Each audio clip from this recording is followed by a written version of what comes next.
In 1998, in Bogotá, Colombia, a case caught the attention of the country's media as authorities arrested a woman known as Doña Chonita, or Sister Maria, who was posing as a witch.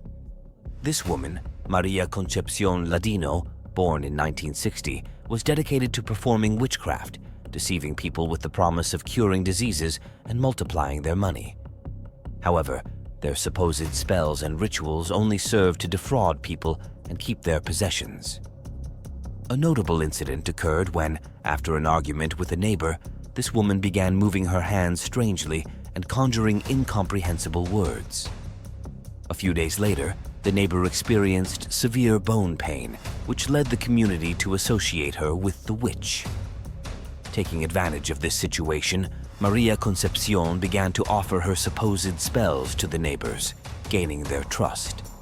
Later, she gained the trust of an elderly couple whom she helped with remedies and massages, but they suddenly disappeared, and it was discovered that they had been victims of a crime. Despite investigations, it was never possible to confirm who acted with such cruelty. Furthermore, María Concepción disappeared, and no trace of the elderly or the money they had saved was ever found. On August 15, 1994, Sister Maria arrived in Fontibón, west of Bogotá, looking for a room to rent. He found Carlos Montaña, 54, who lived with his wife and 3 small children. Carlos rented her a room, and she began to use her tricks, telling him that he looked haggard and offering him help. Maria claimed to have healing powers and gave him a substance that she claimed came from the afterlife. In addition, she gave him baked desserts and pills to eliminate the bad from his body.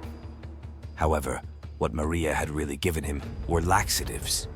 Over time, Carlos began to trust her more and took herbal baths to ward off evil spirits. The whole family also underwent these cleanses. The family believed that Maria had a healing gift, until one day, Maria went out and sent Carlos's children to play outside. When Carlos's wife returned home, she realized that her husband had not touched the food she had left for him. Upon entering the main room, he found Carlos apparently asleep. Mary told him not to wake him up, as she was in a spiritual trance to cure his heart disease. Maria then gathered the family for a séance. Carlos's wife began to make strange prayers.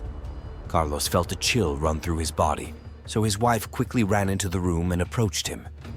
He realized that he was very cold, and there was a pool of blood around him.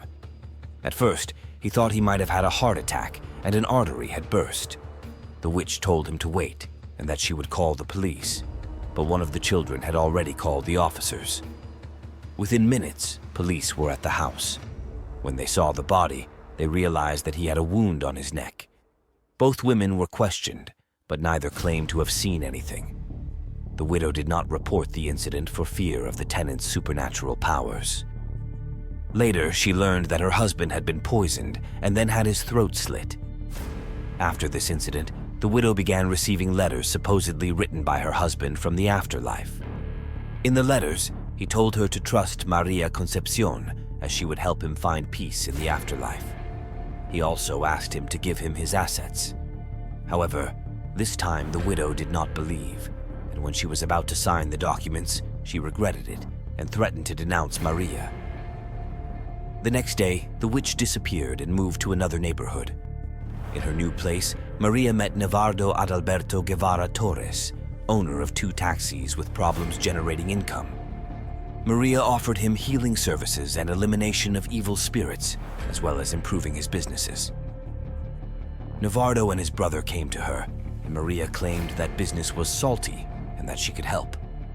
He asked them for 1.5 million pesos to ward off evil spirits and people who were harming them.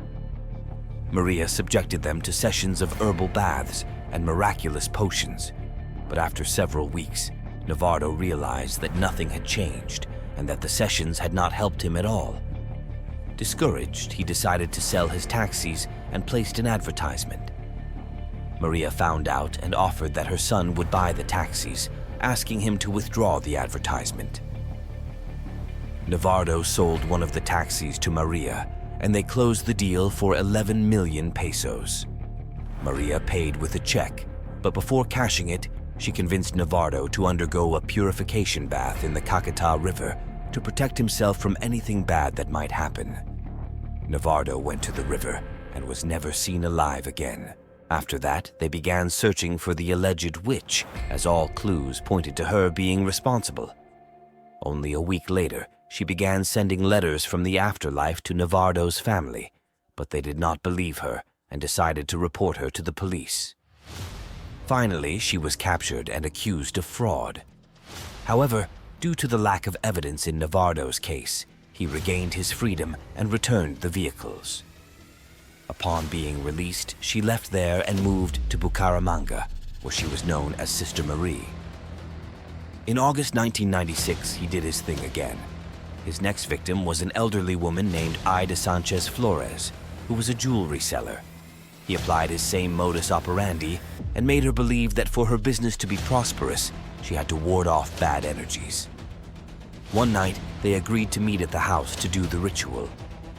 He began to speak in another language, gave him green water with herbs inside, and asked him to sit and close his eyes.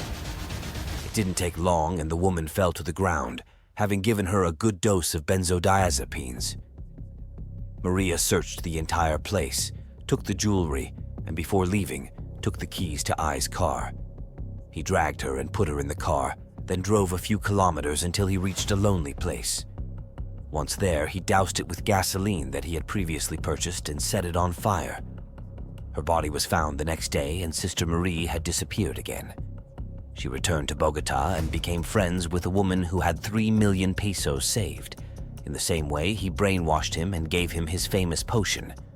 However, due to the woman's complexion, he only managed to put her to sleep for a few hours.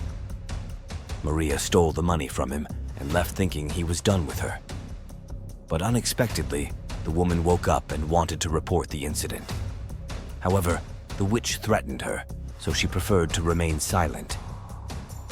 In 1997, he settled in the Ciudad Jardín neighborhood, north of Bogotá, where he managed to defraud an elderly couple of 15 million pesos and later finished them off. The body of the woman, identified as Elena Casares Gonzalez, appeared in the Yellow River with rocks hitting her head, and her husband was never found. During that entire year, the witch managed to scam more than 20 people. Some bodies were found in the same way as above. A few meters away were 2 individuals who had followed them. They were 2 accomplices of Maria Ladino. Seeing that none of them reacted, the witch took some river stones and threw them at them. Afterwards, they took rocks approximately 25 to 30 centimeters long and dropped them on their heads multiple times. After that, they covered them and left the place. 5 days after the incident, the victim's brother reported to the authorities, since his sisters had not appeared for days. They made the report and began the investigation.